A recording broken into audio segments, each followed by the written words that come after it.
జయ శ్రీమన్నారాయణ. కాశ్యపాన్వయ సంజాతం నారాయణ పదాశ్రితం శ్రీమన్నారాయణం వందే యతీశ్వరశ్రేయాజుషం. ఓం అస్మద్గురుభ్యో నమః. జయ శ్రీమన్నారాయణ. శ్రీమద్ భగవద్గీత 18వ అధ్యాయం మోక్ష సన్యాసయోగం అనే చివరి అధ్యాయం గురించి తెలుసుకునే ప్రయత్నం చేస్తున్నాము. ఇప్పటి వరకు మనకి 17 శ్లోకాల దాకా అయినాయి. ఇంకా తర్వాత శ్లోకాల గురించి చెప్పుకుందాం అండి. ముందుది కూడా కొంచెం జ్ఞాపకం తెచ్చుకొని తర్వాతది కంటిన్యూ చేద్దాం. జయ శ్రీమన్నారాయణ.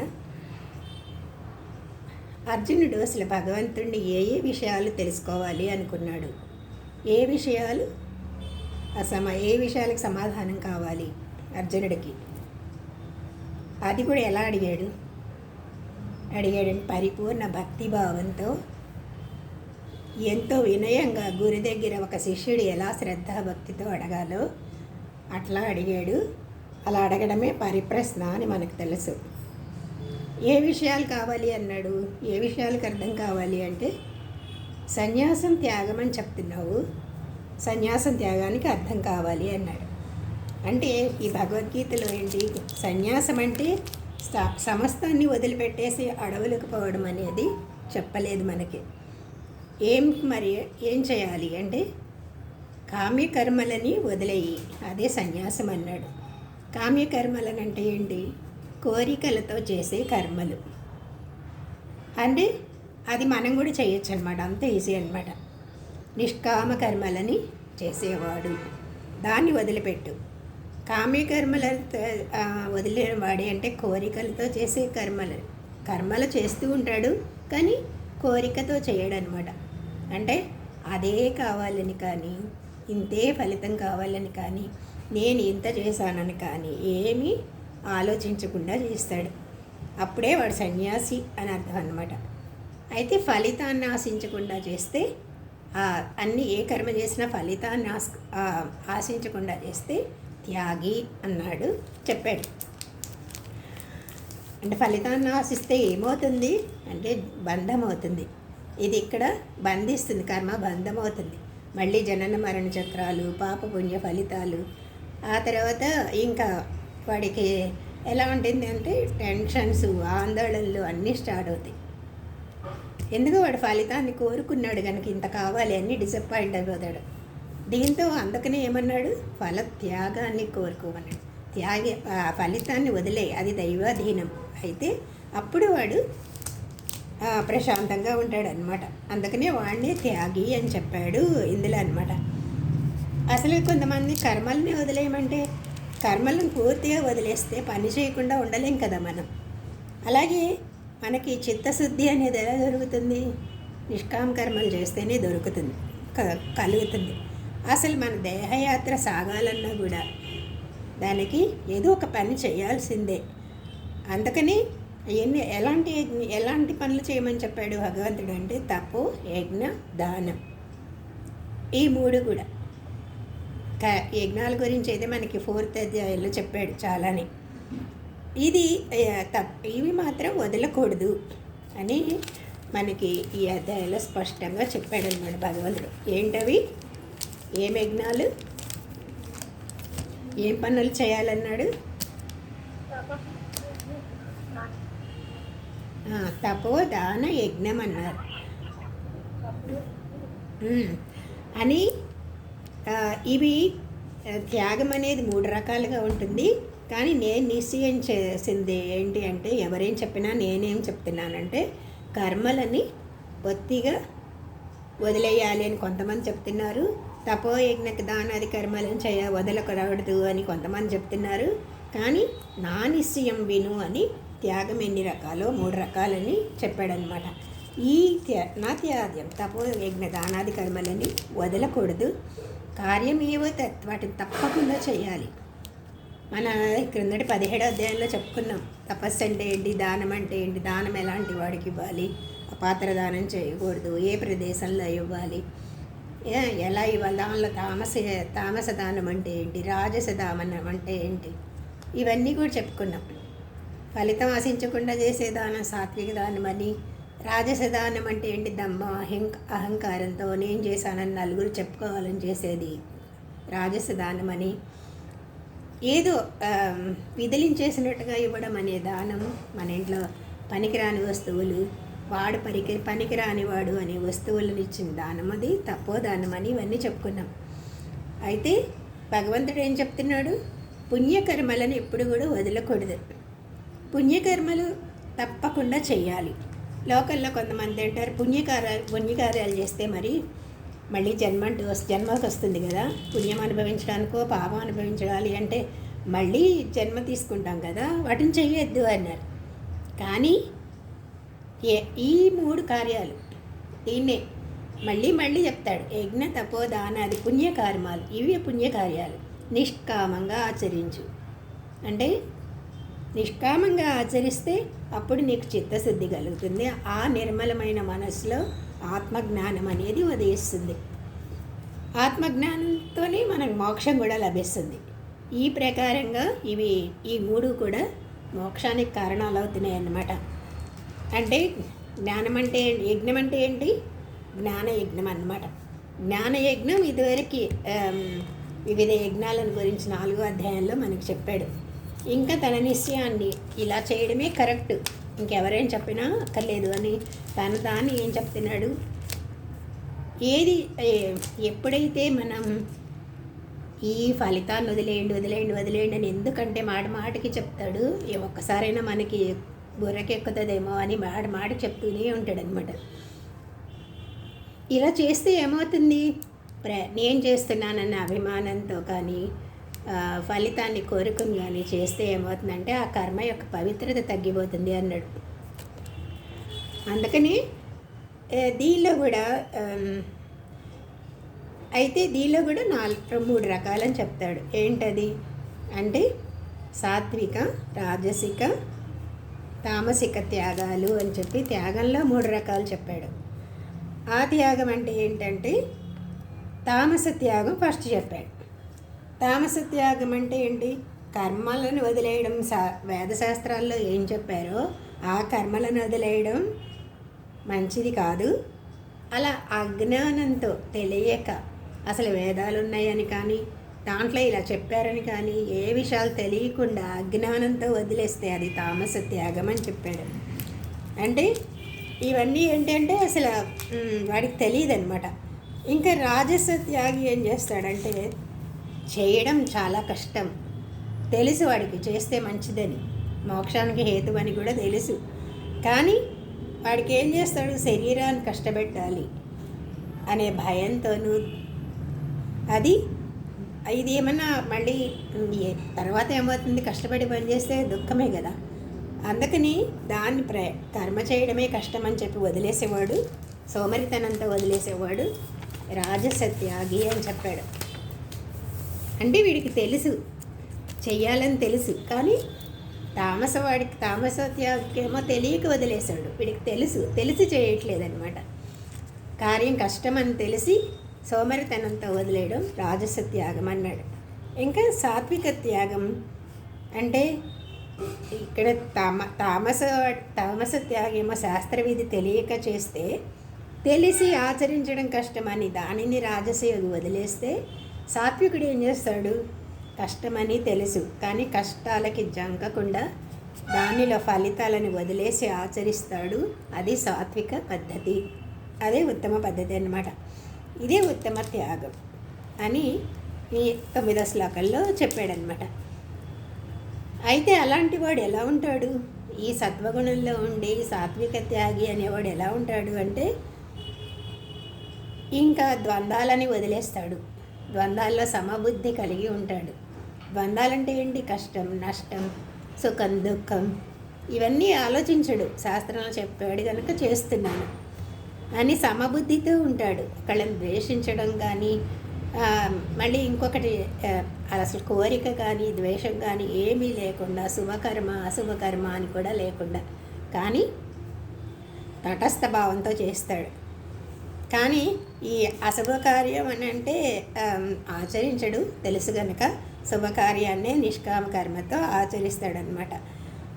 ఇలా సత్వగుణం కర్మ ఫలాలని త్యాగం చేసిన వాడే త్యాగి, నిజమైన త్యాగి అని చెప్పాడనమాట. ఆ తర్వాత కర్మబంధం అనేది 12 కర్మబంధం నుండి ఎలా ఎలా విడిపడతాడు? ఈ సాత్విక గుణంతో సాత్విక త్యాగం చేస్తే, ఫలితాన్ని వదిలేస్తే కర్మబంధం నుండి విడిపెడతాడు అని చెప్పాడు కదా.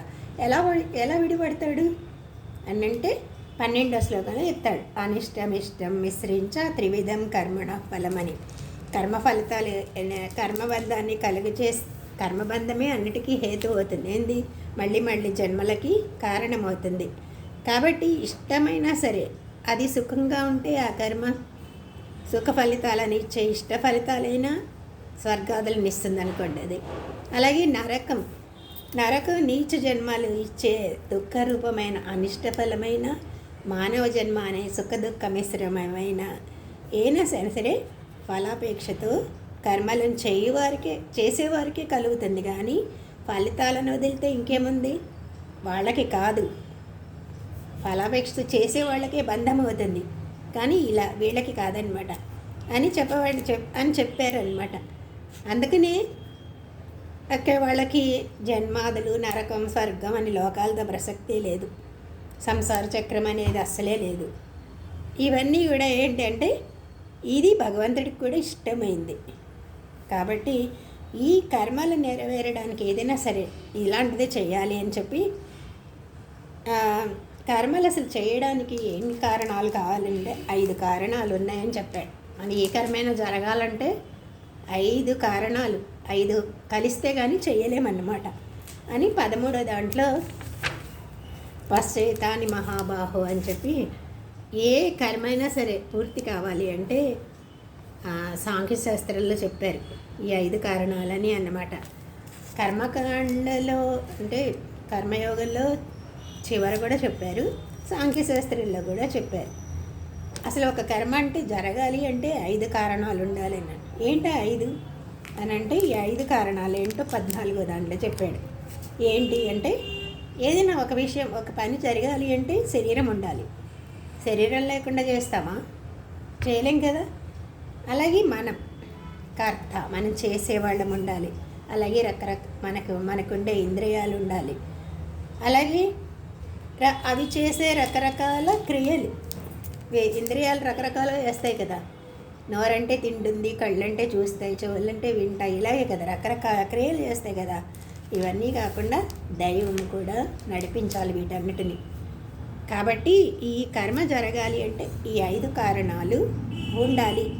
ఏ కర్మ చేస్తున్నా సరే ఈ 5 కూడా దానికి కారణమవుతాయి అని. ఇంకా ఈ మనిషి శరీరం, వాక్కు, మనస్సు అంటే న్యాయం ఏమని అంటే శాస్త్రీయమైనా సరే అశాస్త్రీయమైనా సరే ఏ కర్మను ప్రారంభిస్తున్నాడు దానికి ఏదైనా ఈ 5 కూడా కారణాలై ఉంటాయి అని చెప్పి. కానీ కొంతమంది అనుకుంటారు ఇవేంటి 5 కారణాలు కదా, ఆత్మ కదా చేస్తుంది అని. ఆత్మని కర్త అనుకునేవాడు తెలివి లేనివాడే అని చెప్పాడు. అంధుడు లాంటి వాడే అన్నారు. కళ్ళుండి చూడలేనివాడు అని చెప్పారు. అంటే ఆత్మ ఏంటి? కేవలం ఒక సాక్షిగా ఉంటుంది అంతే, చూస్తూ ఉంటుంది ఇవి ఎలా చేస్తున్నాయా అని. కానీ ఆత్మ ఉంటేనే ఇవన్నీ నడుస్తాయి. ఆత్మ లేకపోతే అవన్నీ కూడా పడిపోతాయి కదా. మనకి 3 శరీరాలు ఉంటాయి అంటారు కదా. కారణ శరీరం, తర్వాత సూక్ష్మ శరీరం, ఇలా కారణ శరీరం అంటే ఏంటంటే ఇంద్రియాలతో ఉన్న శరీరం ఒకటి, స్థూల శరీరం అంటే ఇదే. సూక్ష్మ శరీరం అని అంటే ఏంటంటే మనసు, బుద్ధి వీటితో కలిసి ఉన్నది అది. ఈ ఆత్మ అనేది ఇవన్నీ ఉండడం వల్లనే నిలుస్తుంది. అయితే ఆత్మ ఎలాంటిది? కేవలం సాక్షిగా చూస్తూ ఉంటుంది అంతే. కానీ మనకేంటి అజ్ఞానం వల్ల కానీ తెలియకపోవడం వల్ల కానీ మనం అంటే శ్రవణం చేస్తూ ఉన్న వాళ్ళకి అర్థమవుతుంది. కానీ శ్రవణమే చేయని వాళ్ళకి ఏం అర్థం కాదు కదా. అందుకే వాడు గుడ్డివాడితో సమానం అని చెప్పారు. కాబట్టే సత్యాన్ని తెలుసుకోలేకపోతున్నాడు అని. ఇంకా అహంకారం. అహంకారం ఉండకూడదు, నేను చేస్తున్నాననే అహంకారం ఉండకూడదు, నేనే నా వల్లే జరుగుతోందనే కర్తృత్వాభిమానం కూడా ఉండకూడదు. అహంకారం కానీ నేను కర్తననే ఆలోచనే లేని వాడికి ఏ కర్మలంది ఏ పని చేసినా కూడా, అంటే ఎలాంటి పని చేసినా కూడా వాడికి అంటదు. అంటే ఈవెన్ చంపినా కూడా అని చెప్తున్నాడు. ప్రాణాలని వధించినా కూడా వధించినట్లే ఉంటుంది, పాపం ఎప్పుడు వాడికి చుట్టుకోదు, అతడు బంధింపబడాడు అని చెప్పాడు. అంటే పుణ్యపాపాలకు కారణం ఏంటి అంటే కర్తృత్వం, నేనే చేశాను అని చెప్పుకోవడమే కర్తృత్వం.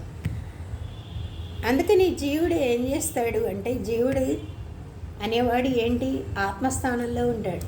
అది వదిలేసి ఆత్మే నేను అని అనుకునే విషయమే జీవుడు వదిలేసి ఈ కనిపెడే వాటితోనూ బుద్ధితో చేరి నేను చేస్తున్నాను అని ఎప్పుడైతే ఆసక్తి చూపిస్తాడో అప్పుడు పుణ్యకార్యాలు, సుఖదుఖాలు, ఇవన్నీ బంధమోక్షాలు అని ఇవన్నీ కూడా ఉంటాయి. కానీ అది లేనప్పుడు ఆత్మరూపంలో, జీవుడు ఎప్పుడు ఆత్మరూపంలో ఉన్నప్పుడు మనుషుడికి అసలు సంబంధమే, బంధమోక్షాలతో సంబంధమే ఉండదన్నమాట. అలాంటి వాడు చంపినా కూడా చంపని వాడి కిందే వస్తాడంట, ఎంత పాపమైనా అంటుకోదు అని. దానికి అంటుకోదని చెప్పాడు కానీ చంపమని చెప్పలేదు. కానీ ఇక్కడ ఎందుకు చెప్పాడు అట్లా అంటే, అర్జునుడు అంటే క్షత్రియుడు కదా, అతడు అది ఏం చేయాలి, అర్జునుడు దుష్ట శిక్షణ చేయడానికి యుద్ధరంగంలోకి వచ్చాడు కదా. అసలు అంటే దుష్టులు శిక్షించడమే కదా ప్రభువు కర్తవ్యం, రాజుల కర్తవ్యం ఏంటి, ఎవరైనా సరే, గవర్నమెంట్ అయినా సరే, వీళ్ళని శిక్షించడమే వాళ్ళ పని. ఎందుకంటే దాంతో ఒకళ్ళని క్షమిస్తే సమాజం అంతా పాడవుతుంది, అందరినీ పాడు చేస్తారు. కాబట్టి పొలంలో ఉండే కలుపు మొక్కలను పీకేసినట్టుగా సమాజంలో ఉండే దుష్టులందరినీ ఏరి పారేయాలి. అదే గవర్నమెంట్ కర్తవ్యమైన, రాజుల కర్తవ్యమైనా కూడా. అందుకని ఇక్కడ ఏంటి, కౌరవులు అనేవాళ్ళు అధర్మపరులు, అధర్మాన్ని చేపట్టి దుష్టులుగా మారిపోయారు. అలాంటి వాళ్ళని సంహరించినా కూడా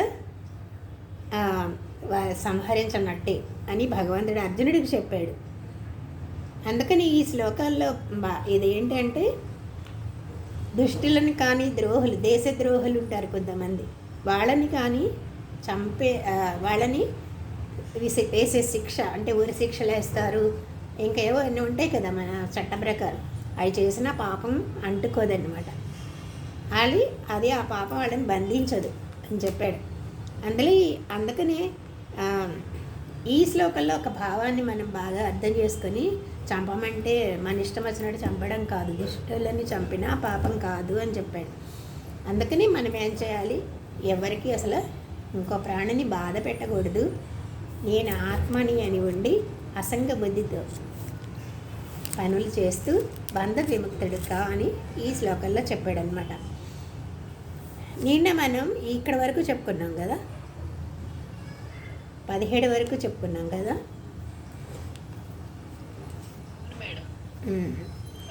తర్వాత ఒక పని చేయాలి అంటే, ఒక పని జరగాలంటే ఏంటి, కర్త కర్మ క్రియ ఉండాలి కదా. కర్త అంటే మనం చేసేవాడు ఉండాలి, చేయబడేది కర్మ, చేసే క్రియ అన్నారు. కర్త కర్మ. రామ కిల్లు రావణ మన గ్రామర్లో చెప్పుకుంటాం కదా. ఇప్పుడు రాముడు అనేవాడు కర్త, చంపడం అనేది క్రియ, ఎవరిని చంపాడో వాడు కర్మ కదా. ఇది అందుకనే 18వ శ్లోకంలో వీటికి ఉండే జ్ఞానం, కర్మ, కర్త, ఈ మూడిట్లో కూడా మళ్ళీ రాజస, తామస, సాత్విక కర్తలు అని ఇలా మనకి భేదాలు చూపిస్తాడు. జ్ఞానంలో 3 రకాలు, కర్మలో 3 రకాలు ఉన్నారు, కర్తలోనూ 3 రకాలు ఉన్నారు అని. అంటే ప్రతి మనిషికి వాడి జన్మే వేరు కదండి. సంస్కారాలంటే ఈ జన్మతో తెచ్చుకున్నాడు, ఈ జన్మలో పెంచిన పెంపకాన్ని బట్టి సంస్కారాలు అంటారు. కానీ వాసనలు అనేవి ఉంటాయి కదా, కోటి జన్మల ఎన్ని జన్మల నుంచి తెచ్చుకున్న వాసనలు కూడా ఉంటాయి కదా. దాన్ని బట్టి వాడి గుణం మారుతూ ఉంటుంది. అందుకనే ఇంతమందికి ఒక్కొక్కళ్ళకి ఒక్కొక్క దానికి రకాలు చెప్తున్నాడు. ఇప్పుడు ఒక జ్ఞానంలో 3 రకాలు చెప్పారు, కర్త అంటే ఎన్ని రకాలుగా 3 రకాలు చెప్పారు, కర్మ అంటే 3 రకాలు చెప్పారు. ఇలా మూడు విధాలుగా చెప్తున్నాడు అనమాట. కర్మకి ఎన్ని రకాల 18వ శ్లోకం చూద్దాం. ఇవాళ 18 నుంచి కదా మనం చెప్పుకోవాలి. 18వ శ్లోకం చూడండి. జ్ఞానం జ్ఞేయం పరిజ్ఞాత త్రివిధా కర్మ చోదన కరణం కర్మ కర్తేతి త్రివిధ కర్మ సంగ్రహ. చదవండి.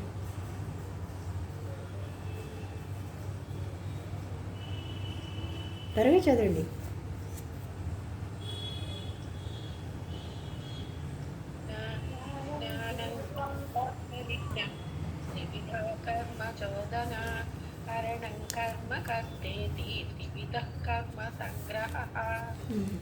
కర్మ ఒక పని కర్మానికి అంటే మన పనికి ఏదైనా చేయాలంటే తెలివి ఉండాలి. అలాగే తెలివి మనకి ఎక్కడ ఉండాలి? తెలియదగిన వస్తువు ఉండాలి, దానికి తెలివి వాడే కర్త కూడా ఉండాలి. మనకు ఒకటి తయారు చేయాలనుకోండి, మనం ఉండాలి ఫస్ట్ ఏం చేయాలి అనేది కర్త. కర్మ అంటే మనకు చేయడం రావాలి, చేయడానికి పరికరాలు ఉండాలి. ఆ తర్వాత క్రియ అంటే చేసే జ్ఞానము ఉండాలి కదా.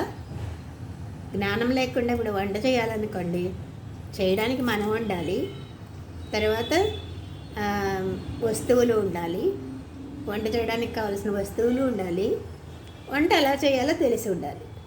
అది తెలివి, జ్ఞానం, అదే జ్ఞానం. సో ఈ 3 ఉంటేనే పని జరుగుతుంది కదా, ఒక పని జరగాలంటే. అందుకని 3 రకాలు కర్మ చేయడానికి ఏముండాలంటే 3 రకాలు ఉండాలి అని. ఉపకరణాలు అంటే వస్తువులు, క్రియ చేసే పని, కర్త చేయవాడు ఉండాలి. అందుకని జ్ఞానం కర్మ కర్త అనే దానికి కూడా సాత్విక రాజస తామస రూపాలని తెలియజేస్తాను నీకు అని భగవంతుడు మొదలుపెట్టాడనమాట. 19వ శ్లోకం చూడండి.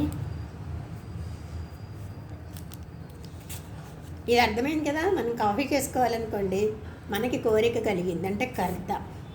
ఆ తర్వాత చెయ్యాలి అనే జ్ఞానం ఉండాలి, కాఫీ చేయడానికి రావాలి, అది క్రియ. చేయడానికి కాఫీ పొడి ఉండాలి, నీళ్ళు ఉండాలి, ఫిల్టర్ ఉండాలి, ఇవన్నీ ఉండాలి, అవి కర్మ. సో 3 ఉండాలి అనమాట. అందుకని ఇప్పుడు చెప్తున్నాడు, జ్ఞానం కర్మ చ కర్త చ త్రిదైవ గుణభేదతః ప్రోచ్యతే గుణ సంఖ్యాని యథా శృణుతాన్యపి. మీరు ఇమీడియట్గా చదివేయండి వెంటనే.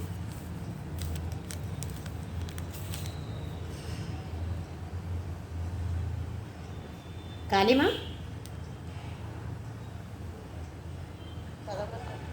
ఎవరో ఒకళ్ళు చదవండి తొందరగా.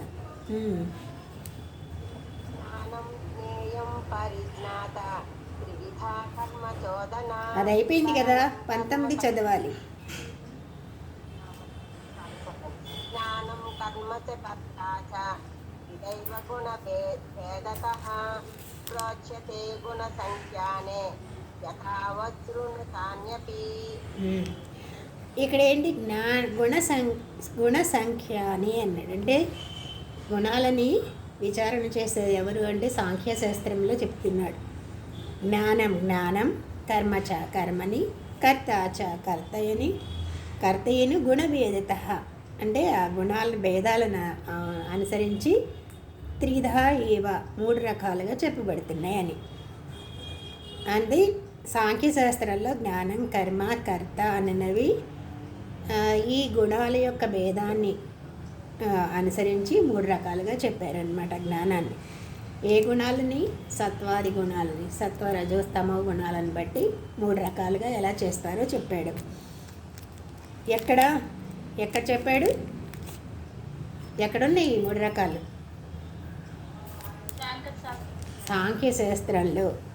అందుకని మొదట దీనిలో కావాల్సింది జ్ఞానం, తెలివి ఉండాలి ఫస్ట్. ఆ జ్ఞానం గురించి ఫస్ట్ చెప్తున్నాడు. అందులో జ్ఞానాన్ని తీసుకుని సాత్విక జ్ఞానాన్ని ముందు చెప్తున్నాడు. 20వ శ్లోకం చూడండి.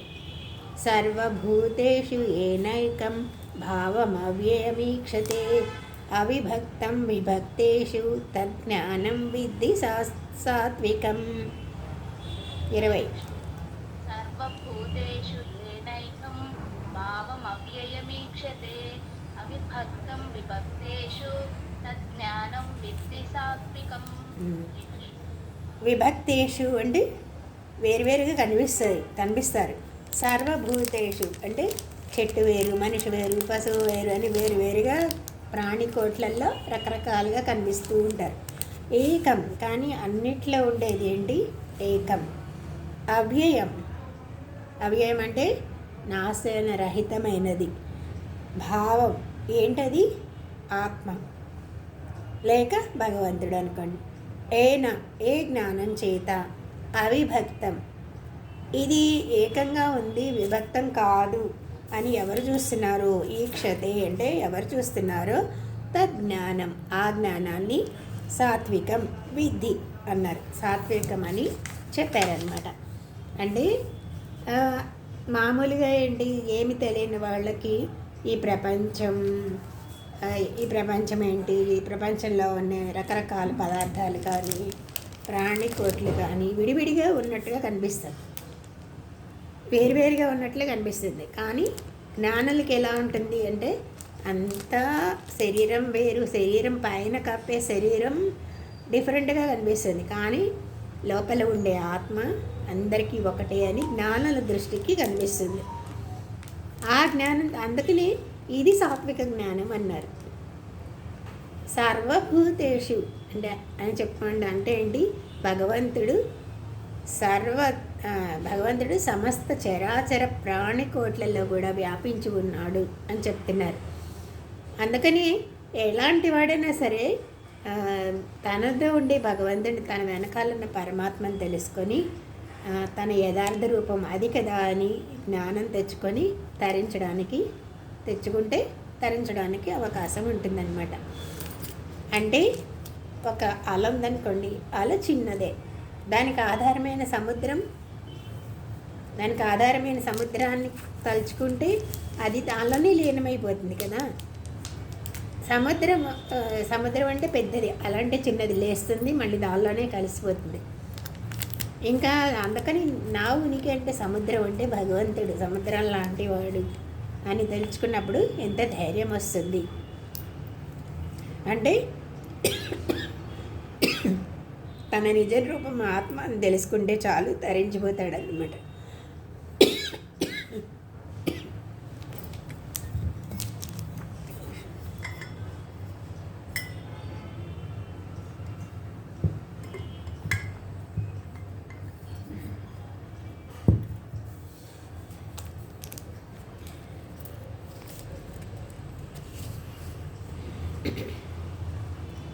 ఎలా చూడాలి ఎప్పుడంటే అనేక అలలు ఉన్నప్పటికీ కూడా అలల పేర్లన్నీ వదిలేసి జలాన్ని మాత్రమే చూసేవాడికి, అలాగే అనేక కుండలను చూస్తున్నా కూడా అవన్నీ తయారైన మట్టిని మాత్రమే భావించేవాడికి, అలాగే అనేక పుష్పాలు కలిసి దండ ఉన్నా సరే ఆ దండలో దారాన్ని మాత్రమే చూసేవాడికి, అలాగే ఈ ప్రపంచంలో ఎన్ని జీవరాశులున్నా, ఎన్ని రకరకాల శరీరాలను ధరించి ఉన్నా సరే అవన్నీ వదిలేసి, నామాన్ని రూపాన్ని వదిలేసి అన్నిట్లో ఉండే ఆత్మనే చూసేవాడు, ఏకమైన ఆత్మనే చూసేవాడే సాత్విక జ్ఞానం ఉన్నవాడు అనమాట.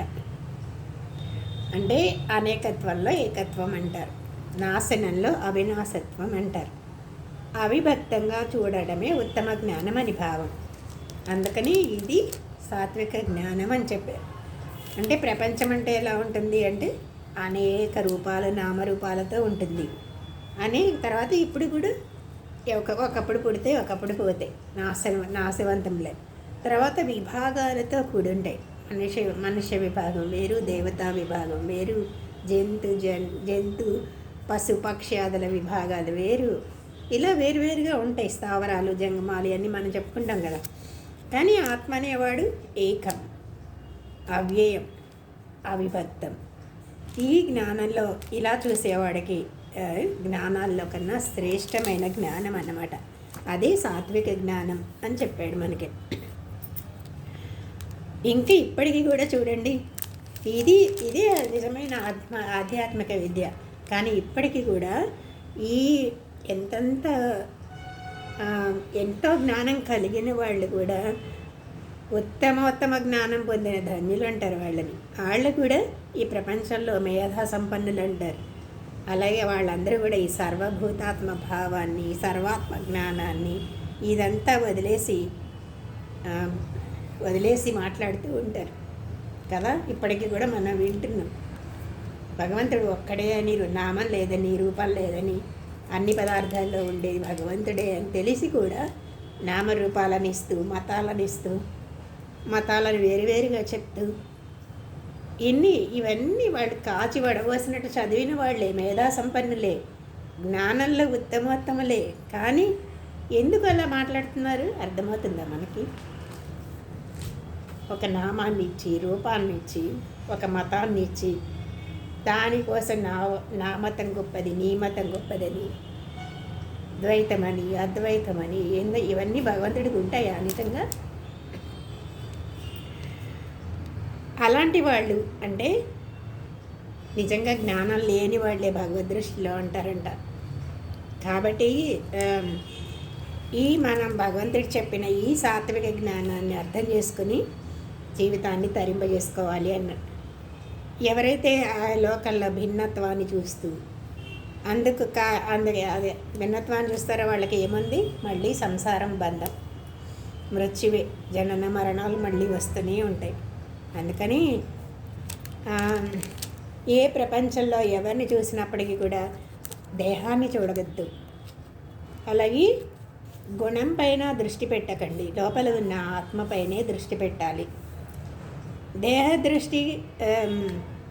దేహదృష్టి మాత్రం కలిగి ఉండేవాళ్ళు అధములు అన్నారు. మనస్సును చూసేవాళ్ళేమో ఒక ప్రాణం చూసినప్పుడు అతని గుణాలను చూస్తారు చూడండి, వాళ్ళు మధ్యములు అన్నారు. ఆత్మదృష్టి చూసేవాళ్ళు ఉత్తములు అన్నారు. దాటి వెళ్తూ ఉండాలి లోపలికన్నమాట. ఇది సాత్విక జ్ఞానం యొక్క లక్షణం అన్నమాట. ఇంకా రాజస జ్ఞానం అంటే ఏంటో 21 శ్లోకంలో చెప్తున్నాడు.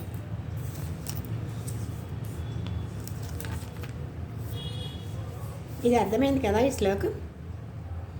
పృథక్వేన తు యజ్ఞానం నానాభావాన్ పృథగ్విదాన్ వేత్తి సర్వేషు భూతేషు తజ్ఞానం విద్ధి రాజసం.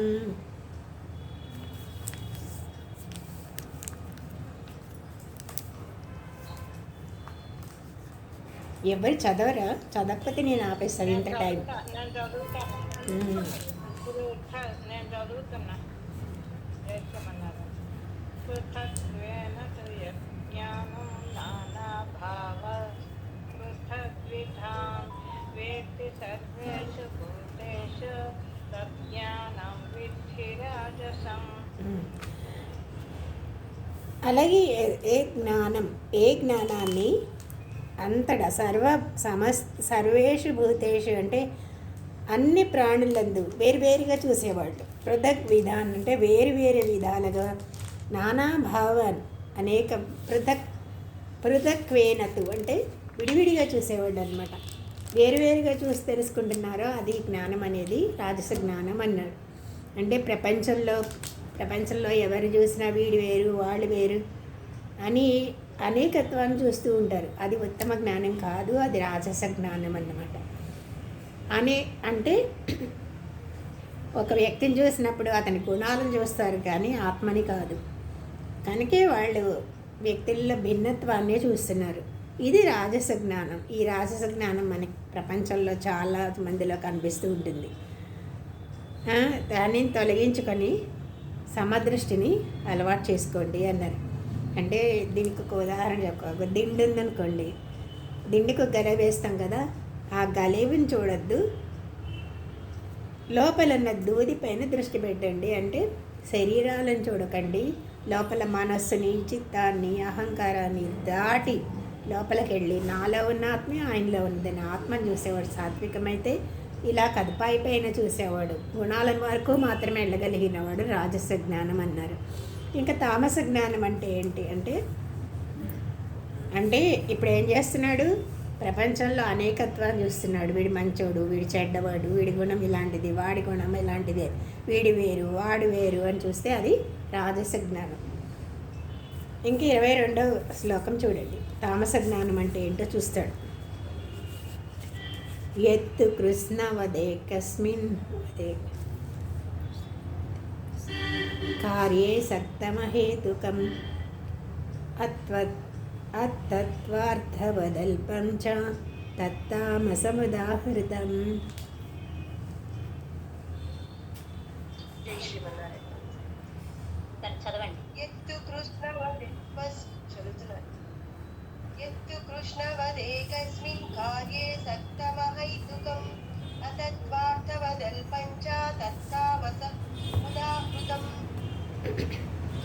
వీడేం చేస్తాడు, ఎత్ కృష్ణ వదే కస్మి అంటే ఏకస్మిన్ కార్యే ఒక్కదాన్నే చూస్తాడు, శరీరాన్ని చూస్తాడు, శరీరాలని చూస్తాడు.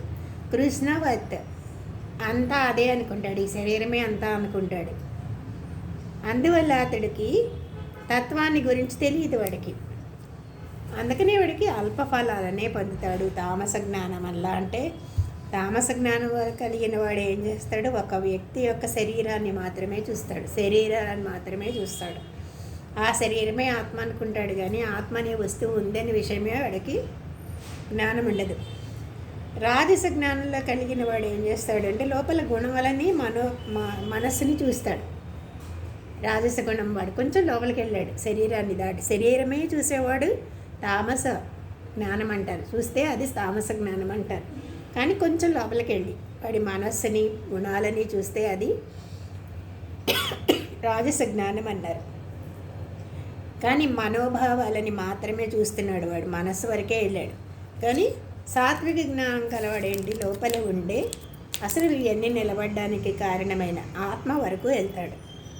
అది సాత్విక జ్ఞానం. సో అందుకని ఇవన్నీ కూడా ఏంటి, దేహము మనస్సు అనేది అన్నీ కూడా మారేవే ఎప్పటికైనా. అందుకని దాంట్లో మళ్ళీ ఇదే నమ్మేవాడికి జనన మరణాలు తప్పవు. కానీ ఆత్మను ఆశ్రయించేవాడు, ఆత్మదృష్టి కలవాడు ఆత్మ పదవినే పొందుతాడు, అంటే దైవ పదవినే పొందుతాడు అని. ఇంతదాకా మనకేం చెప్పాడు అంటే 3 రకాలైన జ్ఞానాలను గురించి చెప్పాడు కదా. ఇంకా 3 రకాల జ్ఞానం అయిపోయింది, అంటే క్రియ అయిపోయింది. మనకేం కావాలనుకున్నాం, కర్త కర్మ క్రియ కదా. క్రియ అంటేనే జ్ఞానం, జ్ఞానం ఉండాలి కదా, చేయడానికి రావాలి కదా. ఆ జ్ఞానం ఉండే చేసేవాడు కర్త, చేయడం వస్తే అది జ్ఞానం. ఆ తర్వాత చేయడానికి కొన్ని పరికరాలు కావాలి అంటే అది కర్మ. అర్థమైందా? కర్త అంటే రాముడు అనుకోండి, ఇది మీకు అందరికీ తెలిసిన ఎగ్జాంపుల్ కదా. కర్మ అంటే చంపాడు, చంపాడు అనేది జ్ఞానం, క్రియ. ఎవరిని చంపాడు అంటే రావణుని చంపాడు, అది క్రియ కదా, అది కర్మ. సో ఇప్పుడు ఏం చెప్పబోతున్నాడంటే కర్మలో 3 రకాలని చెప్తున్నాడు. మొట్టమొదటి ఏంటి, సాత్విక కర్మని గురించి చెప్తాడు. 23వ శ్లోకం చూడండి. టైప్ ఉంది కదా, ఓకే. 23 నియతం సంగరహితం అరాగద్వేషతకృతం అఫలప్రేప్సునా కర్మ ఎత్తత్ సాత్వికముచ్యతే. నియంతం సంగరహితం అరాగద్వేషతః కృతం అఫలప్రేప్సునా కర్మ యత్తత్ సాత్వికముచ్యతే. నియతం అంటే ఏంటి, నియతం శాస్త్రంలో ఏం చెప్పిందో అది. యత్ కర్మ, ఏ కర్మ అయితే అఫల ప్రేప్సున, ఫలితం ఆశించకుండా, ఫలాపేక్ష లేకుండా, సంగరహితం తానే చేస్తున్నాననే అభిమానం కూడా లేకుండా, రాగద్వేషాలు లేకుండా చేస్తే అది సాత్విక కర్మ అని చెప్పబడింది. అర్థమైందా ఇది? అంటే ఇప్పుడు కర్మ గురించి చెప్తున్నాడు. సాత్విక కర్మ అంటే ఏంటో చెప్పాడన్నమాట. సాత్విక కర్మ ఎలాంటిది అన్నాడు, శాస్త్రాల్లో చెప్పబడింది నేను చేస్తున్నాననే ఆసక్తి లేకుండా చేయబడేది, రాగద్వేషాలు లేకుండా చేసేది, ఫలితం ఆశించకుండా చేసే కర్మ సాత్విక కర్మ. ఓకే, నేను చేస్తున్నానని అభిమానం ఉండకూడదు. అంటే అభిమానం అంటే మమకారం ఉండకూడదు. అందుకని ఇలాంటి వాడు బంధించబడడు అని ఈ సాత్విక కర్మని చెప్పారనమాట. తర్వాత 24లో రాజస కర్మ అని చెప్తాడు. ఇప్పటి వరకు అర్థమైంది కదా.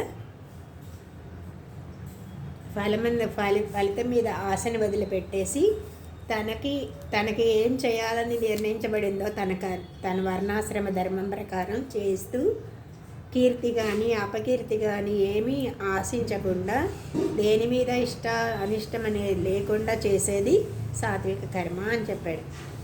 తర్వాత రాజస కర్మ అంటే ఎత్తు కామేప్సునా కర్మ సాహంకారేణ వా పునః క్రియతే బహుళాయాసం తద్రాజన ముదాహృతం. చెప్పండి.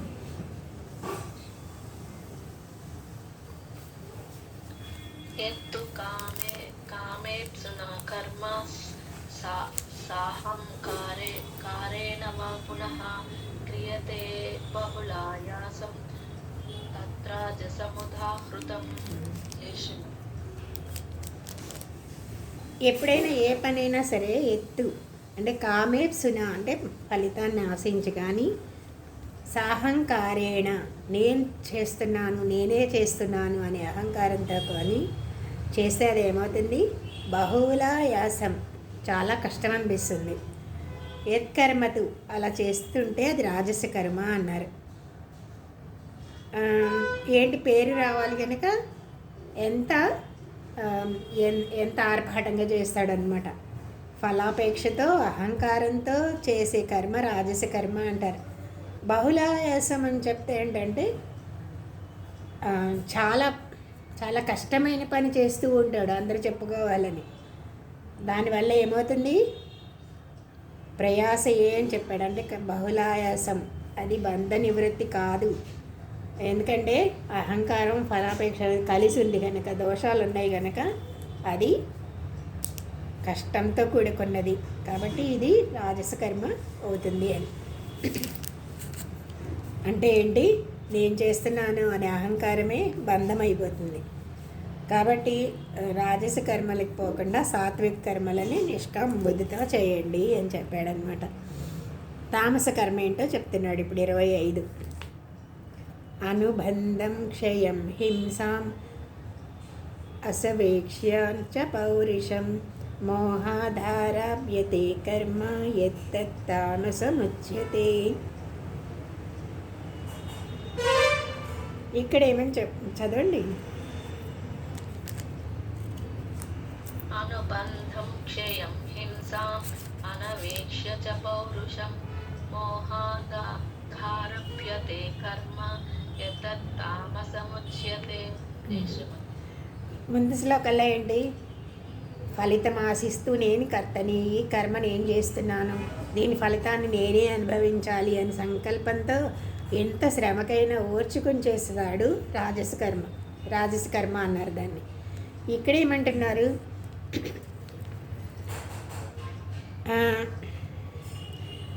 తామస కర్మలో ఏం చేస్తాడంటే ముందు వెనుకలు ఏమీ ఆలోచించకుండా కర్మలను ప్రారంభిస్తాడు, పనిచేయడం ప్రారంభిస్తాడు. ప్లానింగ్ ఏముండదు అనమాట. ఆ కర్మల వల్ల ఎలాంటి ప్రాబ్లమ్స్ వస్తాయో కూడా ఆలోచించడు. అలాగే నేను ఈ పని చేస్తున్న వల్ల ఇంకొకళ్ళకి ట్రబుల్ ఇస్తాను, ఇంకొకళ్ళని బాధ పెడతానా, ఇంకొకళ్ళకి బాధ కలుగుతుందా, అవన్నీ కూడా చేయడు. అసలు నేను చేయగలనా లేదా అని కూడా చూసుకోడు. అసలు ఏమి ప్లానింగ్ లేకుండా ఎవరికైనా కష్టమవుతుందేమో, నాకు కష్టమవుతుందేమో ఏమీ ఆలోచించడు. గుడ్డిగా కర్మలు చేసేస్తూ ఉంటాడు, గుడ్డిగా పని చేసేస్తూ ఉంటాడు. అలాంటి పనులు ఏమవుతాయి? ఒక్కొక్కసారి చాలా ప్రమాదాన్ని కలిగిస్తాయి. కాబట్టి ఇది వదిలేయాలి ఎప్పటికైనా సరే అని. సామాన్యంగా ఎలా చేస్తాడు? ఇవన్నీ కూడా స్వార్థం కోసం చేస్తూ ఉంటారనమాట. ఇవన్నీ తామస క్రియలే అని వాటిని. కాబట్టి మొట్టమొదట అసలు ప్లాన్ చేసుకొని వివేకాన్ని అంటే బుద్ధిని ఉపయోగించి ప్లాన్ చేసుకొని తర్వాత ఎవరికి బాధ కలగకుండా తను చేయగలిగడో లేదో చూసుకొని చేస్తే అది మంచి కర్మ అవుతుంది. కానీ మోహాత్ ఇదేంటి అవివేకం, అజ్ఞానం. అందుకని కాబట్టి ఏం చేయాలి? మొట్టమొదట వివేకాన్ని సంపాదించుకోవాలి. తర్వాత రాజస తామస వృత్తులని వదిలేసి జీవితాన్ని సంస్కరించుకోవాలి అన్నారు. తామస్కర్మ ఎలాంటిదని చెప్పాడు? ముందు వచ్చే ఈ ధనం సంపాదించుకోవాలి అనే ఆశ చేత, ఏదైనా ఒక ఆశ చేత ముందు వచ్చే దుఃఖాలని చూసుకోడు. దేహం అంటే చేయగలనా లేదా అని కూడా, దేహాన్ని బాధించాలేమో, తన సామర్థ్యం ఎంత, ఇవన్నీ కూడా ఆలోచించడు. గుడ్డిగా పనిచేస్తాడు. ఇట్టి తామస ప్రవృత్తికి కారణం ఏంటి అసలు అంటే వాడి అజ్ఞానం. ఈ 3 రకాలైన కర్మలని గురించి చెప్పి తర్వాత 3 రకాలైన ఇంకేం మిగిలింది? కర్త, కర్మ, క్రియ. జ్ఞానం అయిపోయింది, కర్మ అయిపోయింది, ఇంకోటి ఏం మిగిలింది? క్రియ అయిపోయింది కదా. జ్ఞానం లేకుండా ఏ పని చేయలేడు కదా. జ్ఞానంలో 3 రకాలు చెప్పేశారు. ఇంకేం మిగిలింది? కర్తలో కూడా 3 రకాలని చెప్తాడు. అంటే సాత్విక కర్త స్వభావం ఎలా ఉంటుంది, రాజసిక కర్త స్వభావం ఎలా ఉంటుంది, అలాగే తామసకర్త స్వభావం ఎలా ఉంటుంది అని చెప్తూ, ఇంకా వీటన్నిటికీ అసలు ఈ తామసకర్త అయిపోయిన తర్వాత ఏంటి? బుద్ధి, ధైర్యం అనే వాటికి కూడా 3 రకాలు చెప్తాడు. బుద్ధి 3 రకాలైన, అంటే సాత్విక బుద్ధి ఎలా ఉంటుంది, మళ్ళీ రాజస బుద్ధి ఎలా ఉంటుంది, తామస బుద్ధి, ధైర్యం ఎలా ఉంటుంది, తామస ధైర్యం, ఇవన్నీ కూడా. తర్వాత ధైర్యాన్ని కూడా 3 రకాలుగా, సాత్విక ధైర్యం అని, రాజసిక ధైర్యం అని, ఇవన్నీ కూడా చెప్తాడనమాట. ఇవన్నీ ముందు దాంట్లో చెప్పేసినప్పటికీ కూడా ఇప్పుడు చివరిది అంటే సమగ్రంగా చెప్పాలని కదా చెప్తున్నాడు. సో ఇది చెప్తాడు. రాజస ధైర్యాన్ని, తామస ధైర్యాన్ని, ఇవన్నీ కూడా చెప్తాడన్నమాట. చెప్పిన తర్వాత అసలు సుఖం అంటే ఏంటి, సుఖం అంటే ఏంటంటే సుఖం ఎన్ని రకాలుగా ఉంటుంది, మళ్ళీ సాత్విక సుఖం, మళ్ళీ రాజస సుఖం, ఈ సుఖాల్లో కూడా భేదాలని చెప్పుకుంటూ వస్తాడనమాట. చెప్పి ఇవన్నీ మనం మెల్లిమెల్లిగా తెలుసుకుందాం. జై శ్రీమన్నారాయణ. జై శ్రీమన్నారాయణ. సర్వం శ్రీకృష్ణ అర్పణమస్తు.